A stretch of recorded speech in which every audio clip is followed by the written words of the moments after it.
এই দৃশ্যটি আঁকা অনেক সহজ যদি আপনি কৌশলটি ধরতে পারেন একবার। দেখুন এই মাঝে থেকে এভাবে করে সোজা একটা দাগ দিব, একটু ভাঁজ করে আবার কি হবে দেখুন এদিকে আসবে, এদিকে যত আসবে তত কিন্তু সরু হয়ে আসবে। কীরকম দেখুন এখানে বেশি ছিল, আস্তে আস্তে এদিকে কম, অর্থাৎ এদিক থেকে এদিকে একটু ভাঁজ হয়ে আসবে। আবার দেখুন এই বরাবর সোজা যদি হয় এখানে হবে, এখান থেকে আবারও আমরা একই রকম করে একটু সোজা নিয়ে আসলাম, দাগটি সোজা আনার পর একটু করে ভাঁজ দিয়ে আবার দেখুন এই তো নিচের দিকে যত আসবে শুরু হবে। এই তো দুটি নদীর পার আঁকা হলো। নদীর পার আঁকার পর আমরা পাড়ের এই অংশটা ডাবল করছি। ডাবল করা অনেক সহজ, একটা পর পর এটা করলাম, আবার এটা বাদ রাখলাম, এটা আবার এটা বাদ রাখলাম, এটা, তাহলে একটা পর পর হলো। নদীতে আমরা কি করব, পাথর আঁকবো। এভাবে বড় একটি পাথর আঁকলাম, এর পাশে আরেকটি ছোট পাথর। এই পাথর আঁকা অনেক সহজ, বড় ছোট এর উপর আরেকটা, এভাবে দেখুন নিচে একটু ঢেউ দিলেই হয়ে গেল। তার মানে নদীতে পানি অনেক কম, পাথরগুলো ভেসে আসছে এমনটা দেখা যাচ্ছে। এই পাথর আঁকার কারণে নদীর গ্যাপটা পরিপূর্ণ হলো। এবার এখান থেকে সোজা একটি দাগ হবে, আবার এখান থেকেও সোজা একটি দাগ হবে। এই দাগ থেকে আমরা দুইটা গাছ আঁকতে পারি। দেখুন সহজে আমরা দুইটা গাছ এঁকে দেখাবো আপনাদেরকে। পেন্সিল ড্রয়িং, একটুও কষ্ট হবে না, এভাবে খুব দ্রুত আপনি গাছটি আঁকা সম্পূর্ণ করতে পারবেন। প্রথমে ছোট ছোট দাগ দিচ্ছি, দেখুন নিচের দিকে আসছে যত ততই কিন্তু মোটা হচ্ছে এবং বড় হচ্ছে। এইভাবে একটু ভাঁজ করে দিলে ভালো হবে। এই তো ছেড়ে ছেড়ে একটু ফাঁকাও থাকবে মাঝে, একটু ভাঁজ করে দেখুন আমি কিন্তু ভাঁজ করে এভাবে করছি। পেন্সিলটা একটু ঠেসে ধরতে হবে। যদি পেন্সিলটি 4B হয় অথবা 6B হয় তাহলে দেখতে এরকম হবে। আমি কিন্তু এখানে ব্যবহার করছি 4B পেন্সিল। 6B পেন্সিল দিয়ে করলেও খুব ইজিলি হবে।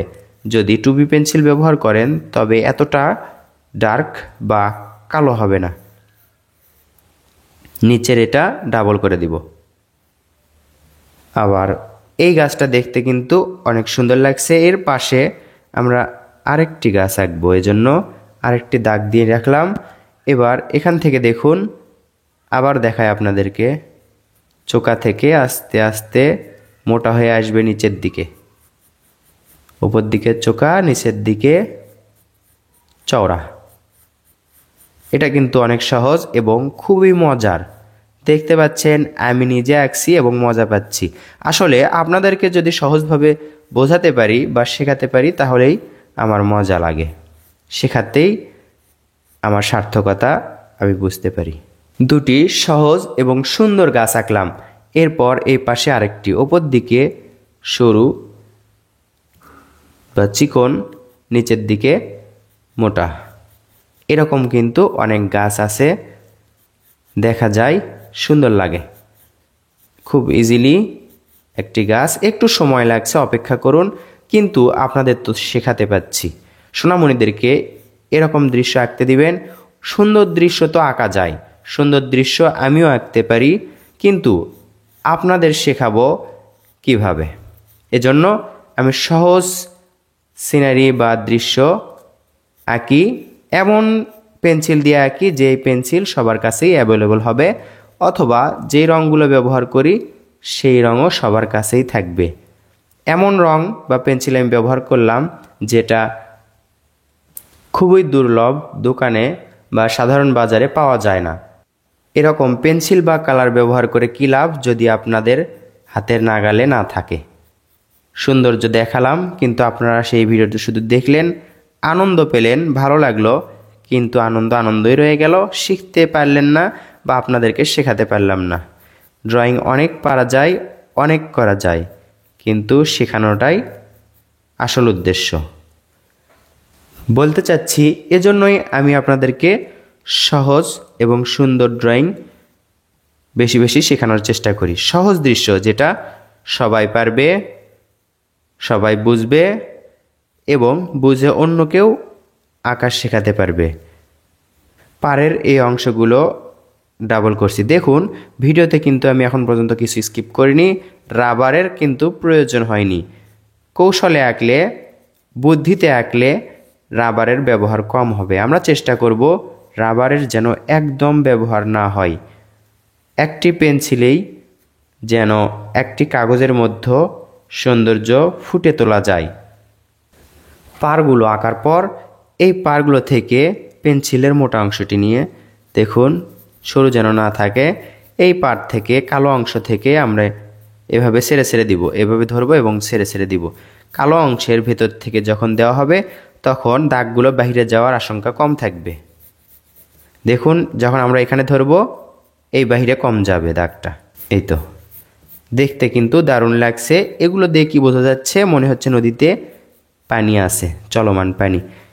এই কালো দাগ থেকে এভাবে টেনে টেনে দিব। পানির দাগগুলো সুন্দর বোঝা যাচ্ছে। একটা ছোট একটা বড়, কোনোটা ছোট কোনোটা বড়। এর মাঝেও একটু করে দিতে হবে। খেয়াল রাখতে হবে আঁকা বাঁকা যেন না হয়, সবগুলো যেন সোজা থাকে, এদিকে এদিকে যেন সোজা থাকে। এই তো এই দাগগুলো আঁকার পর আমরা কি করব একটু খেয়াল করুন। এই যে পাথরগুলো দেখতে পাচ্ছেন নিচের অংশে কালো করব, ওপর দিকে হালকা রাখবো। নিচের দিকে কালো করলাম, ওপর দিকে হালকা।